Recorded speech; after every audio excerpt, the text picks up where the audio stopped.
Hello दोस्तों, एक बार फिर स्वागत है आपके चैनल एम एंड अचीवमेंट पर।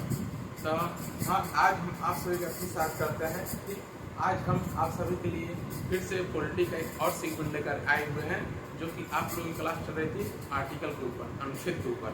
तो हम लोग आर्टिकल 15 तक क्लास कर चुके थे, जो कि आप लोग देख चुके थे कि आर्टिकल 15 मतलब कि हम लोग ये चीज़ पढ़ रहे हैं जिसे हम फंडामेंटल राइट कहते हैं, जो कि आप लोग को फंडामेंटल राइट के अंतर्गत हमने आर्टिकल 15 तक क्लासें कंप्लीट कर चुके थे।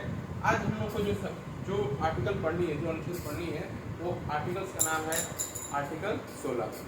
आर्टिकल 16 आर्टिकल 16 क्या कहता है, ठीक। उससे पहले कि आप लोग, हमारी उम्मीद है कि आर्टिकल 15 क्लास अच्छी तरीके से देख चुके होंगे, नहीं तो हो सकता है कि आप लोग कहीं और भी पढ़ चुके होंगे आर्टिकल 15 क्या होता है। लेकिन जो आर्टिकल से जुड़ी समस्या है, आर्टिकल 16 से जो जुड़ी समस्याएं हैं, वो कोशिश किया जाएगा कि उसका समाधान अच्छे तरीके से हो सके, ठीक। पहली बात की आर्टिकल 15 में हमने कहा था कोई भी व्यक्ति के साथ धर्म, जाति, मूल वंश, लिंग, जन्म स्थान के आधार पर भेदभाव नहीं किया जाएगा। लेकिन ये जो आर्टिकल है, ये आर्टिकल की एक कहा जाए कि ये जो आर्टिकल नागरिकों के लिए भी नागरिक के लिए उपलब्ध है। ये आर्टिकल सिर्फ है नागरिकों के लिए है, इसलिए कहा जाता है कि ये आर्टिकल 16 में कहा जाता है किसी भी व्यक्ति के साथ किसी व्यक्ति सभी नागरिकों के लिए लोक नियोजन में या लोक नियोजन में अवसर की समानता का प्रावधान है। मतलब ये कहता है कि आर्टिकल 16 जो है किसी भी नागरिक को देखिए, व्यक्ति को नहीं, नागरिक को, ठीक है। इसलिए व्यक्ति शब्द उपयोग वहाँ पर सॉरी बोले आप सबसे, क्या है व्यक्ति शब्द नहीं होगा, यहाँ पर क्या होगा नागरिक शब्द होगा। तो किसी भी नागरिक के साथ सरकारी लोक नियोजन में या लोक नियोजन में अवसर की समानता पर क्या किया जाएगा, अवसर समानता पर प्रावधान करता है। मतलब कि ये कहा जाता है कि क्या होंगे किसी भी सरकारी नियोजन में कौन कौन से प्रावधान होंगे नियुक्ति के, कौन कौन से किसी के आधार पर, किसी चीज के आधार पर भेदभाव नहीं होना चाहिए, क्या प्रावधान होना चाहिए। आरक्षण से जुड़े प्रावधान इसी से है, ठीक। ये सभी चीजें देखेंगे, ठीक। क्या है कि देखिए, एक बात और हम बता दें, आरक्षण पर हम लोग बात नहीं करेंगे आज, क्योंकि आरक्षण पर जब हम बात करेंगे तो क्या हो जाएगी, उससे बहुत लंबी क्लास हो जाएगी। इसकी वजह से हम आरक्षण से जुड़ी क्लास हमें अलग से लेकर आएंगे, ठीक। आज हम पढ़ेंगे सिर्फ आर्टिकल 16। आर्टिकल 16 में देखिए मूलतः 5 भाग हैं, ठीक। यहाँ पर तो 4 ही भाग लिखे गए हैं, लेकिन हम 5वां भाग लिखाएंगे कि आर्टिकल 16 में क्या है, मूलतः 5 भाग हैं।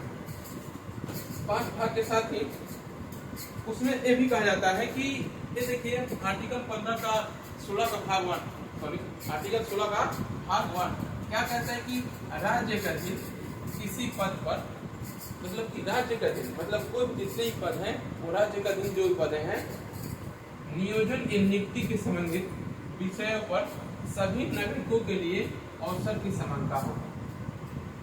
मतलब कि ये कहने की बात यह है, आर्टिकल 16 के एक में कहा जा रहा है कि सरकारी नियोजन में, मतलब कि अगर कोई भी ऐसा कोई पद जो कि राज्य के अधीन आती हो, कोई ऐसा पद जो कि राज्य के अधीन आती हो, उसमें नियोजन के लिए, नियुक्ति के विषय में क्या किया जाएगा, सभी नागरिकों को अवसर की समानता देखी जाएगी, ठीक। अवसर की समानता होगी, ठीक। कोई भी व्यक्ति क्या किसी के साथ अवसर से किसी व्यक्ति के साथ किसी आधार पर वंचित नहीं किया जाएगा। अब देखिए आर्टिकल 16 का दूसरा पॉइंट क्या कहता है, आर्टिकल 16 का 2, लोक नियोजन में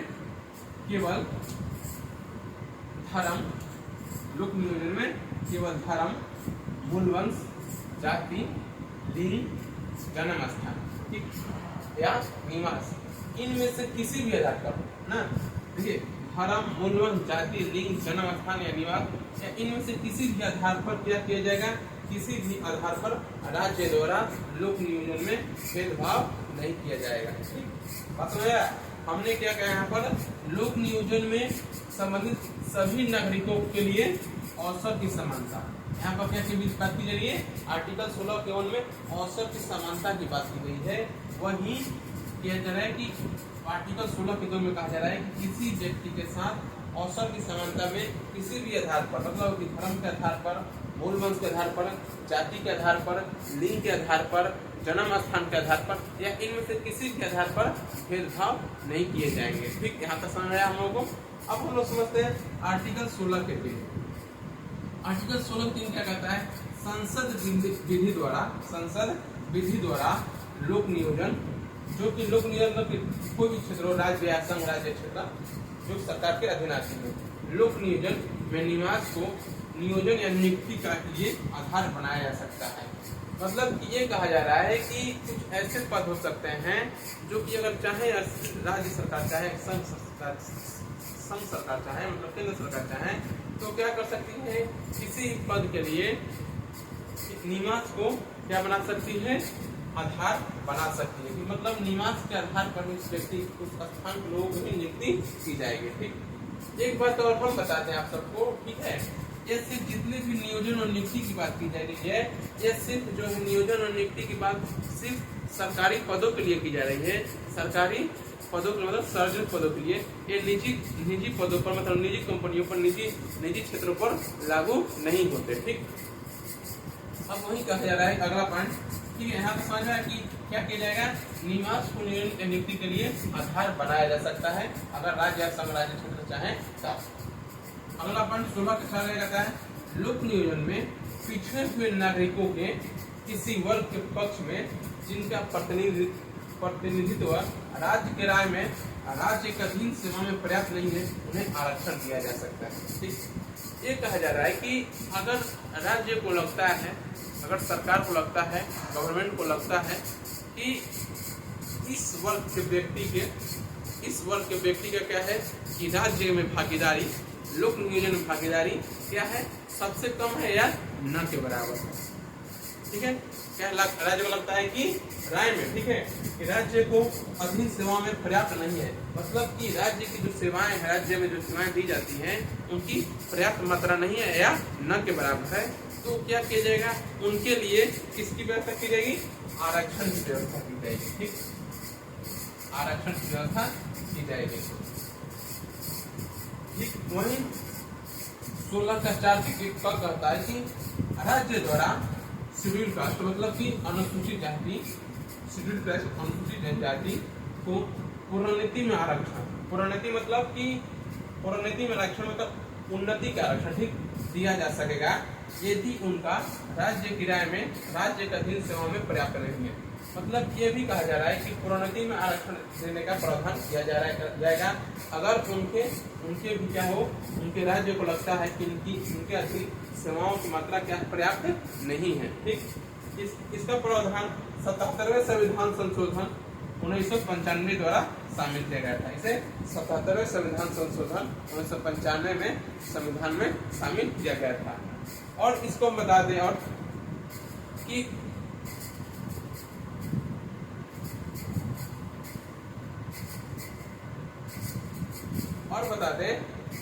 प्रोन्नति में आरक्षण परिमाणिक इसे नहीं है, परिमाणिक ज्येष्ठता सहित परिमाणिक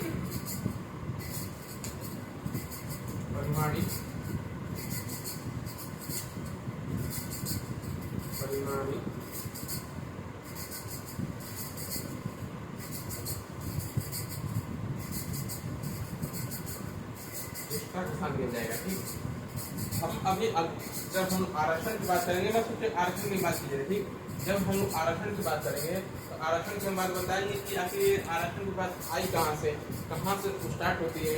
ये आज़ादी से पहले जो कि आरक्षण की कुछ दुनिया देखने को मिलती है, ये सब चीज़ों के बारे में चर्चा करेंगे।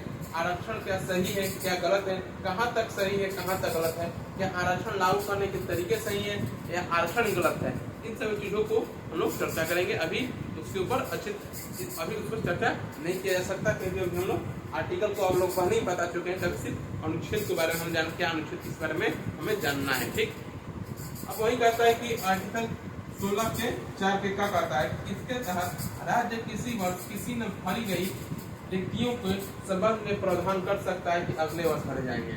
मतलब कि राज्य ऐसा कर सकता है कि इस वर्ष कोई रिक्तियां नहीं भरेगी, कोई पद नहीं भरा गया, उसे क्या किया जाएगा, उसे अगले वर्ष के लिए स्थानांतरित कर दिया जाएगा। और नहीं होता अगले वर्ष, तो इसे हम सामान्य या कोटा के रूप में रख सकते हैं। ठीक, इसे 81वें संविधान संशोधन 2000 में शामिल किया गया। 81वें संविधान संशोधन इसे 2000 में शामिल किया गया। अब हम लोग लिखते हैं अनुच्छेद 16 का 5, ठीक है, इसे पहले लिख लीजिए।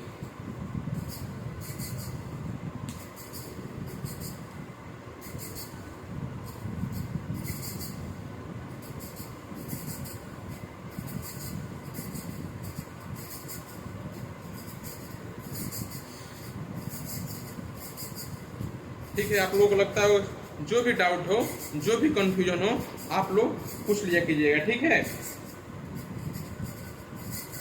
इसे मिटाते हैं, ठीक।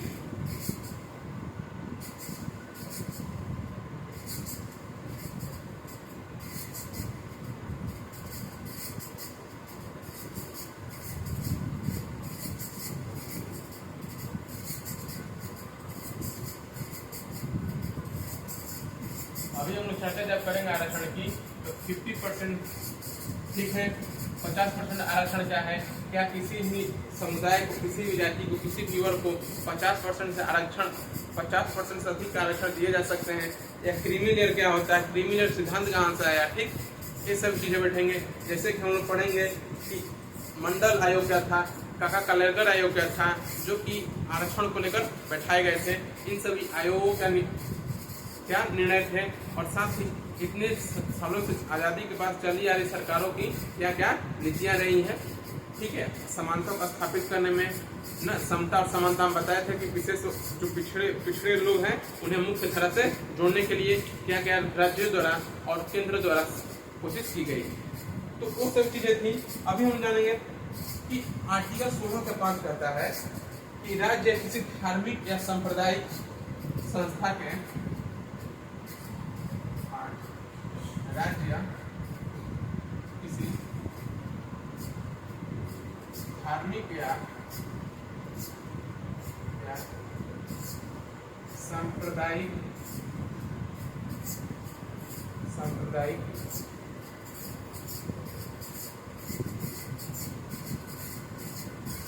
राज्य द्वारा, राज्य किसी धार्मिक या सांप्रदायिक संस्था के कार्यकलाप के लिए,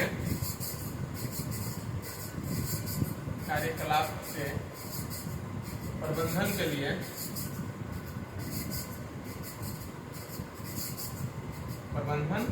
के लिए उसी धर्म या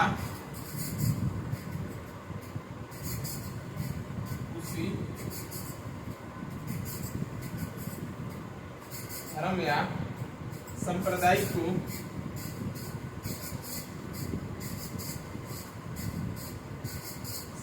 को मानने वाले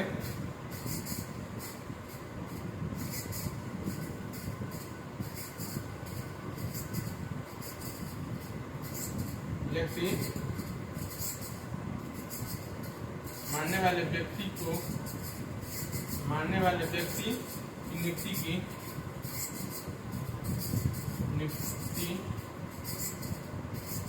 नियुक्ति का उपबंध कर सकती है, नियुक्ति का उपबंध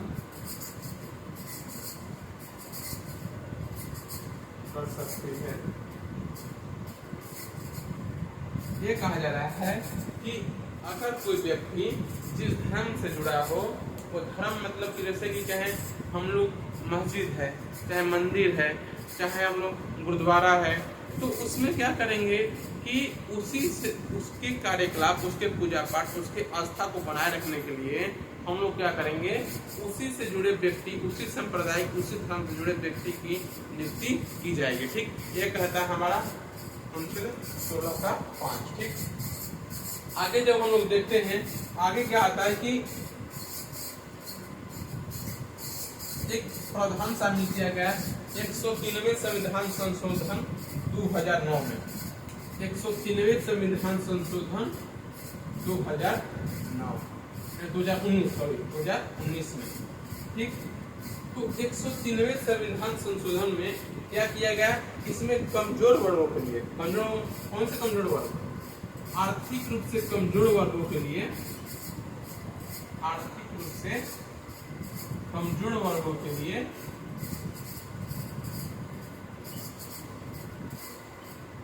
वर्गों के लिए 10% का आरक्षण, 10% का आरक्षण। ठीक, तो ये चीजें प्रावधान की गई और सभी जितने चीजें, लेकिन अभी हम जब आरक्षण क्लास करेंगे तो उसमें हम इस सभी चीजें बताएंगे कि इसके विकास की प्रक्रिया क्या थी, आखिर क्रीमी लेयर क्या होते हैं ना, क्रीमी लेयर सिद्धांत के अंतर्गत कौन कौन से लोग आते हैं, क्या क्रीमी लेयर, जैसे कि हम मान लें कोई व्यक्ति है, अगर कोई मुख्य धारा में कोई पिछड़ा वर्ग था और पिछड़े वर्ग से वो व्यक्ति का उनका मुख्य धारा से जुड़ चुका है और वो क्या हो चुका है, वो अच्छे आर्थिक से अच्छी स्थिति में है, हम उसे कौन कौन से मापदंड है जिससे व्यक्ति क्रीमी लेयर के अंतर्गत आते हैं। ठीक, भारत में जो काके जो कि मंडल आयोग हो, काका कालेलकर आयोग है, उनके क्या क्या निर्णय थे, उनके क्या क्या मापदंड थे जिससे उनके द्वारा दिए गए निर्णयों से क्या भारत के जो पिछड़े वर्ग हैं,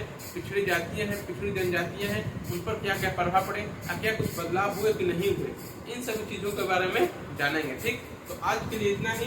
अगर हम फिर अगले क्लास में हो सकता है मिले आर्टिकल 17 को लेकर। ठीक, तो ये है ना हमारा आर्टिकल 16, जो कि आपसे आर्टिकल 16 से जो जितनी भी समस्या है वो आकर हमसे पूछिए, कमेंट बॉक्स में कमेंट कीजिए, आपका जवाब निश्चित ही तौर पर दिया जाएगा। ठीक, आज के लिए धन्यवाद।